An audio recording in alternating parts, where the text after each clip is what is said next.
Welcome, Cecilia Quarshie, here in Helsinki, in the Arabian tattoo artist community. We're very glad to see that you have today a room with your artworks, but you are not like the usual artists because you do a lot more, and art's more like a hobby of you. Can you explain? Yeah, so my personality is full of art. Well, I'm not dressed right now like art, but I like art. I love interior decoration. It's part of me. And I think it's something that my mother nurtured from when I was little. So I love putting things on the wall. I love changing rooms. And I think my mother has been a huge part of this part of me. Every time she came from work, right from the time I was 12, I always change something in the house. So I'll create something with the leaves, create something with the things in the house, and then push everything, rearrange everything. And she never complained actually. She liked it. Anytime she comes out, she's like, oh, wow, beautiful. But as I grew, my mom was like, be careful with the pushing, be careful of the things that we're doing because you're going to have back problems as you grow. Because I know what you like doing. She knows. So this is actually my life. And I think every 3 or 6 months when someone visits me, they see something else in my house. They're like, oh, Cecilia, I can't wait to visit you because your house is always full of different stuff. Okay. And then you took a brave step. You said, let's bring it here and put it up for auction. Exactly. Yeah. How did you get the Monoma initiative? How did you notice it? Well, I saw the ad running so many times. And I kept looking at it. And I'm like, oh, well, I'm not interested. Then I kept seeing it all the time. So I kept reading the ad that there's going to be an auction, there's going to be a grand opening, and this is an opportunity for artists to bring out their stuff. And the ad, it just couldn't stop looking for me. So then I decided to apply, finally. Yeah. And then I was accepted. I didn't really expect it. So when I got the email that, oh, you're welcome, blah, blah, blah, blah, I was like, okay, then time to do something. So right that night, I started the project. Okay. Yeah. You have a workshop at home? Yeah, my house is like a workshop, it's everything. Okay. So you're not actually one of the artists that have a workshop here? Actually, I'm a tenant of Monoma. You are? Yes. So you live with us? Yes, of course. Where? In Hikland, in Lautasari. Okay. Yeah, that's where my office is. The office, not your house. Some people live with us. I'm not joking. Okay, sorry. We have a lot of houses. No, I have an office with you. Yeah, okay, an office for your company. Yes, please. Okay. Yeah. So, and then your company is Artwork Asset. You are more like multi-performing. Yeah. There's a lot of things. Yeah. Yeah, because you also do poetry. Yes. Yeah. Okay. So you were a Monoma, but then from the office rental part. Yeah. Okay.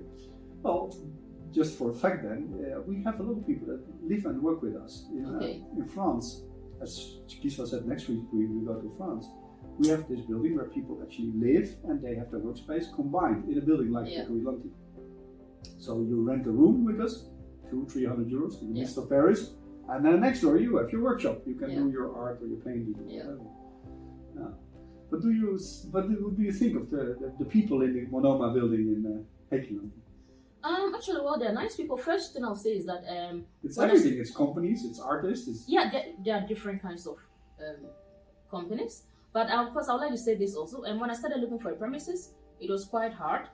And I know the bureaucracy in Finland is very tough when you're looking for premises, especially being an immigrant. Writing emails in English. You're kidding. Yeah, it is. Writing emails in English, searching for a place is very hard. So then I got to Monoma, I wrote someone and the person replied in English. I said, super. The person replied back in English, and that was a good goal for me. And then they asked me to explain my business, and then I explained everything to them, and they were concerned that I'm going to make noise because I'm going to have services with children. They didn't reject it. They just had a concern, which was so nice because usually, of course, I've been living in Finland for 16 years. I know how hard it is to get premises and everything else. And then they responded and told me they are concerned about noise, and I explained to them that, hey, it's going to be after working hours and during the weekends, and in the daytime, we're going to use an extra office. And the agent had time for me. I like asking questions. He had time for me. He replied every single silly email I had. About 12 emails, he replied everything. And that felt so nice. If it makes you feel like you are connecting to the person, and it's so hard to get it here in Finland. Yeah. So I had the fun also writing to him. So he replied everything. Then he called me over. And I told him that whatever he said, I want the place. But he still was so professional. Even though I told him that I want the place, just give me the key.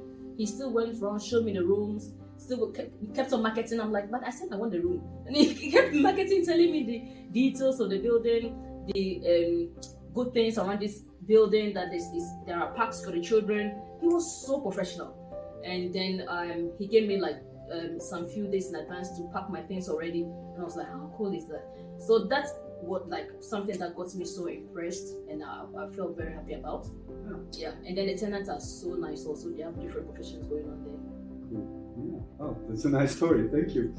A little bit about your art now. I saw it. It is, if you see it the first time, there's a lot of your personality in it. And then, I mean that literally, pictures are in it actually.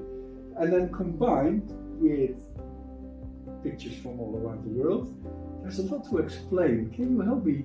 What went on in your mind creating this? Because there's a lot of storytelling, in my opinion, in your work. Exactly. So this is the idea. Like I was creating a novelty art, something that doesn't exist, something strange, interesting, weird, and it's for the owner to connect with it, and then create its own interpretation, and also use it like there are so many uses. It can be therapeutic, it can be for decoration, it can be for a lot of other things. So this is me presenting myself in a performance way, because I used to do poetry performance. So there are kind of different movements of me in the photo, and it's depicting womanhood, African girl, African clothes, and then those are not actually usual clothes that I wore in Ghana, but I designed them this way. And the structure of the clothing, my mom helped me to make them. Okay. So everything is kind of very unique and different, so that instead of the buyer or the owner having a portrait of an African woman or a drawing of an African woman, this is a real African. Of course, I know it's easy to get pictures on it. But then you mix that with the Eiffel Tower. Yes, yeah. It's upside down. Yes, you have to do something different. And it's up to the viewer to view it from their own world and create their own meaning to it. I found it easy to get lost in it. Well, sometimes it's good to get lost because you find yourself. But that's on purpose. Yeah. And if you start looking at it like you are, okay, where am I going? Oh, is that what you mean to do, or is that just that you have so much to tell that for the viewer, you said you have to make it my own? But I really was looking, okay, where to start? There's so much going on, and where am I going? Yeah, so that is part of it. Like, sometimes you are already lost in the world and you don't know where you're going, but as you keep looking and keep like focusing on it, you find yourself somewhere. Yeah. So you create your story, and then it suits you down. So you don't really mind what story the people make out of it? No, it's the up to them. purpose is to make the journey. Yeah. Okay, then I understand. That's why I said it's somehow also therapeutic. So it's up to you. My whole house is full of art. I love art. Yeah. So anytime I get home, it's like peace for me.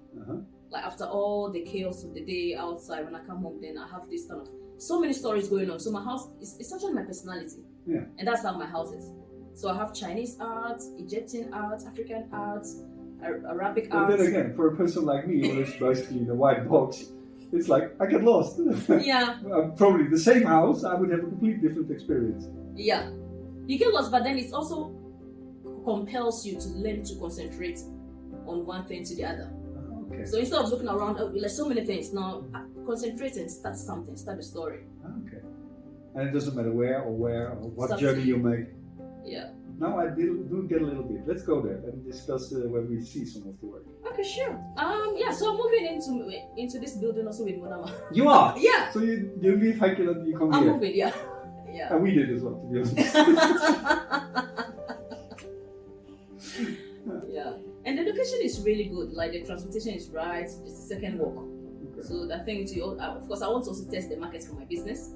So when I saw I checked everything on the internet, I was like, oh, the tram is just 5 seconds, the bus is just not 5 seconds. Why not? It's very accessible for clients. So it's a really good structure for business. So it was really good that you guys took it.